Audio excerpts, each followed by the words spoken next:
Good morning. Happy 2026. I just wanted to do another video on my recovery and how it's going. It is a new year, 2026, and I just wanted to give a recap of what happened in 2025. So, quick recap. Went through some trauma in 2024, and by the end of 2024 was dealing with a whole host of chronic symptoms, going to doctors, really in quite a state of fight or flight all the time. And then at the beginning of 2025, I found out about nervous system dysregulation from a guy on YouTube with his chronic pelvic pain channel. And I learned all about the nervous system and the fact that I was dysregulated. But basically, 2025 has been a really good year in terms of healing and recovery. And I just wanted to give an overview of how my year has been and some of the stuff I'm doing that's working and some of the things that I've done that hasn't really been effective. So I had quite severe pelvic pain in the beginning of 2024, and just learning about the fact that my nervous system was dysregulated and I was stuck in fight or flight, and the fact that my pelvic pain was not structural, but it was a neuroplastic pain. Just knowing that almost instantly removed the pain that I was having in my pelvis.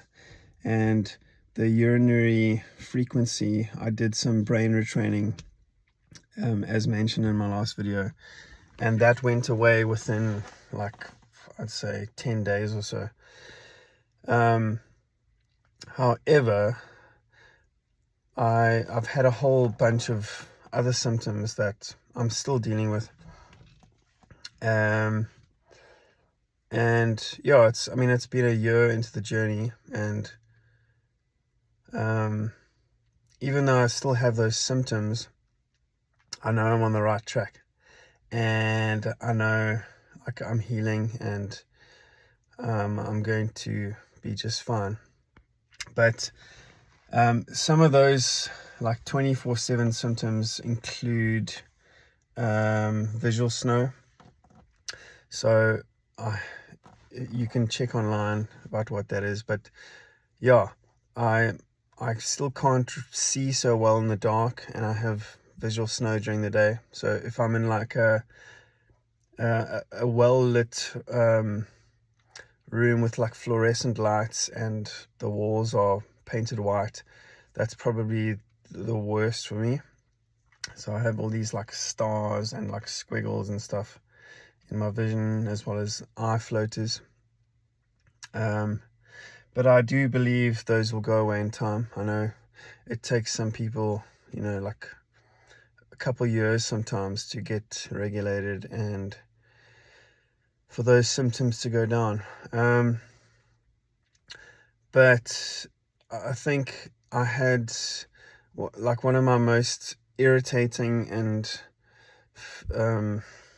fear-inducing symptoms from the long COVID has been loss of taste and smell, which I 100% believe are neuroplastic symptoms.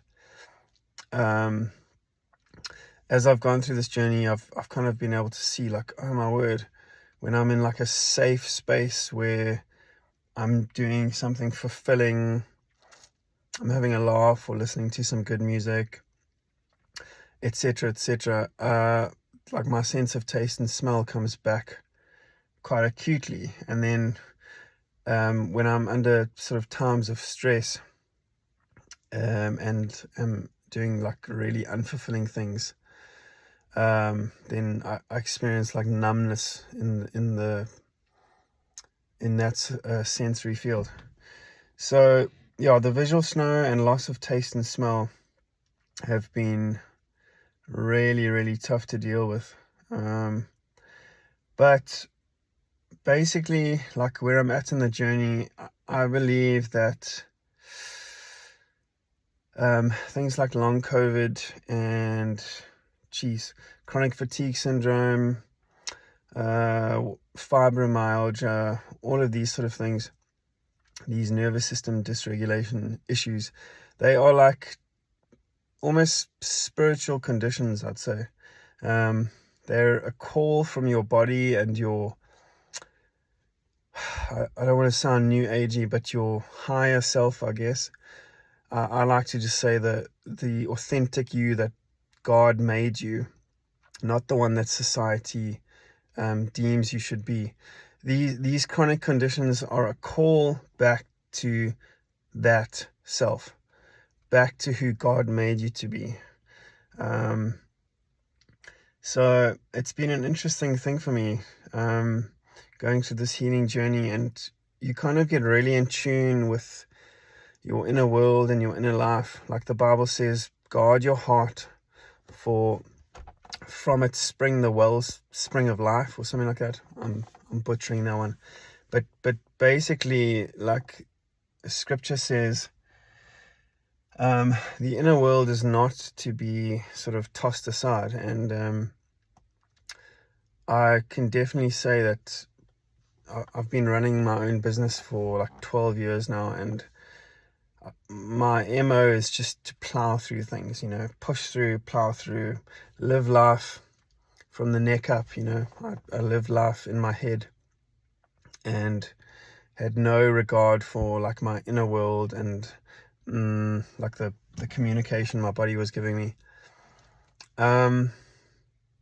So yeah, this chronic illness that I'm recovering from and going through has been a gift, an unignorable call to action by my body, my soul, my spirit, to get back into alignment and sort of just make sure that I am like doing things that are fulfilling and that are in alignment with my God-given creativity, talent, and things that are like intrinsic to me as a human being, instead of just doing the things all the time that society deems me like I need to do, in terms of like paying bills and making sure my kids look a certain way, and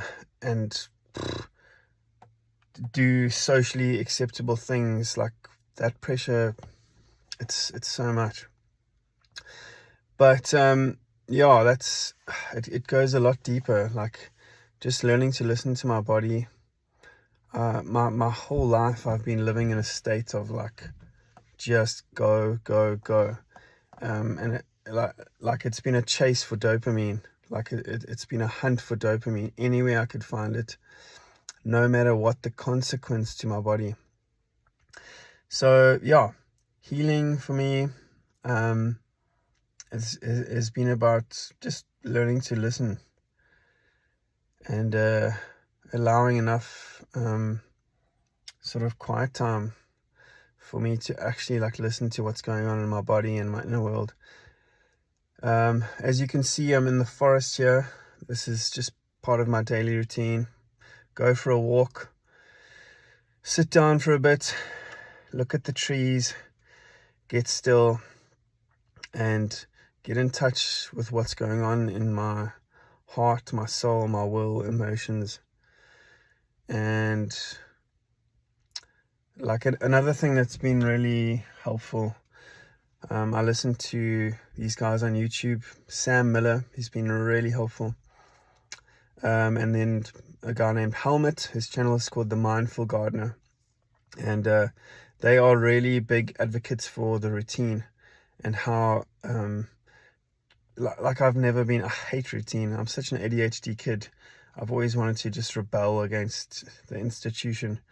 But they are huge advocates for having a routine because it brings safety into your life. I've noticed how mentally exhausting it is to be like, okay, what am I going to eat for supper? What am I going to do now?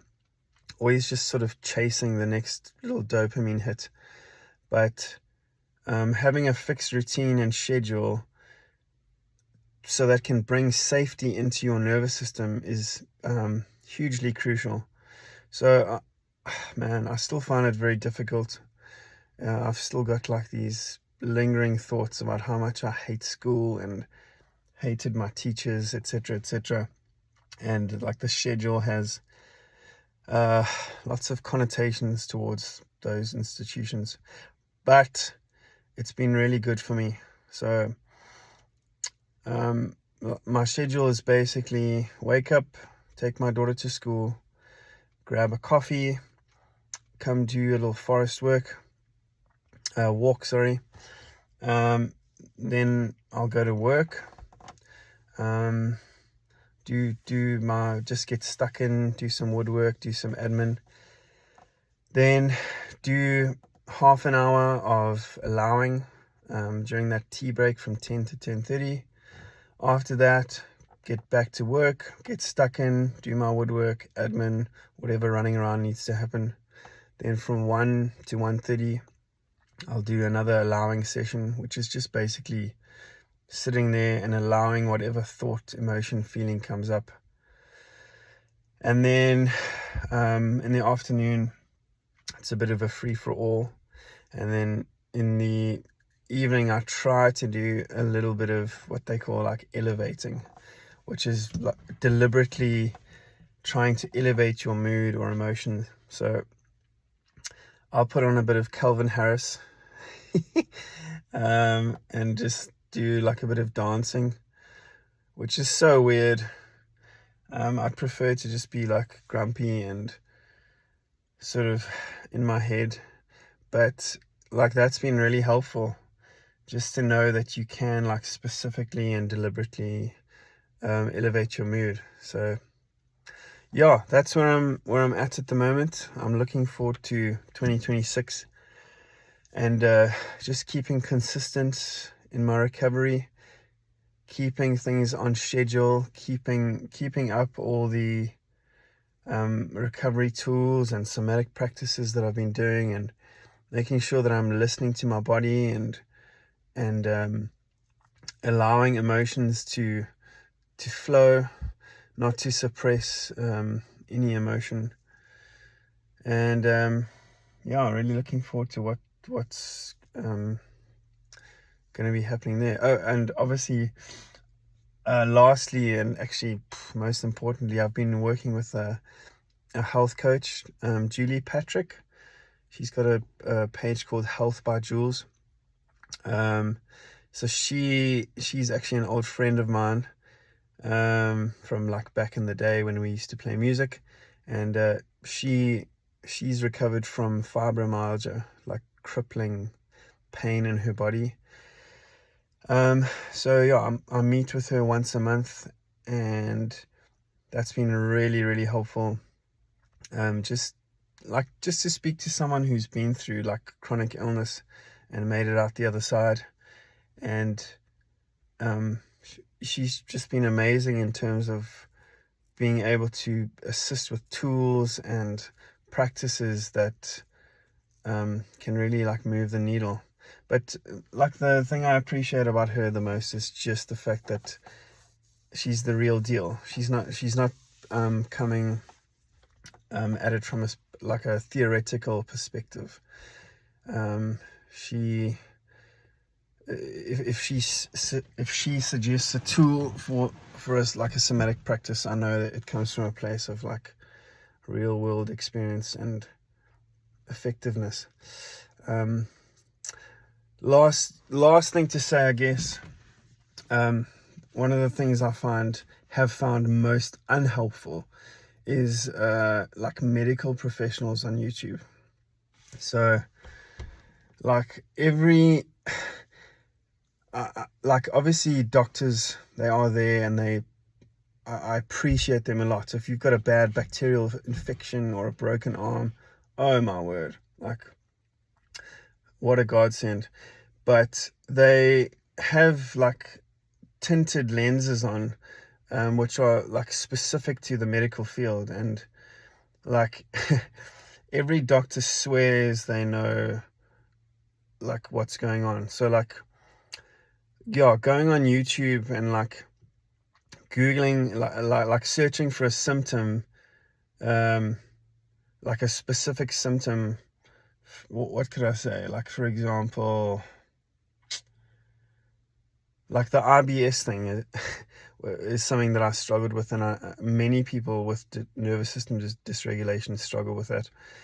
But like you go into YouTube and you're like, oh, I'm having acid reflux, and I'm having, like crazy things are going on with my bowels, and like diarrhea, constipation.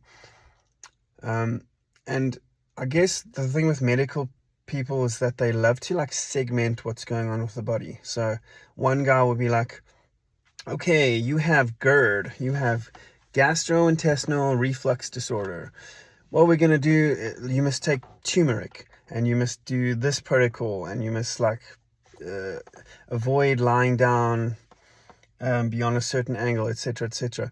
So like every bit of the medical like industry is like segmented, whereas like recovery for me has been like a much more holistic thing. So like it's, if you read in the book of Psalms, where David talks about him having a broken spirit and how that caused his heart to turn into wax, and it caused his bones to dry up. If we look at it from that perspective, like a broken spirit can affect the body and can cause dysregulation and dis-ease. So yeah, so much learning. Like if we're sitting in regulation, if we're sitting in ease, then the body can get back to its normal functions. If we're not running away from tigers all the time, then normal digestion can come back, and the body can then like assign all the chemicals and the right things, and it can regulate the valve that causes the acid reflux to come up. We don't need like any of the fancy protocols and the turmerics and the proton pump inhibitors and like all that stuff. The body is self-healing, and it wants to get back to regulation. We're the ones that get in the way. And learning to live in ease, and just learning to listen to our emotions, and it's a lot, but it's been a fascinating journey, and that's where I'm at. Bye.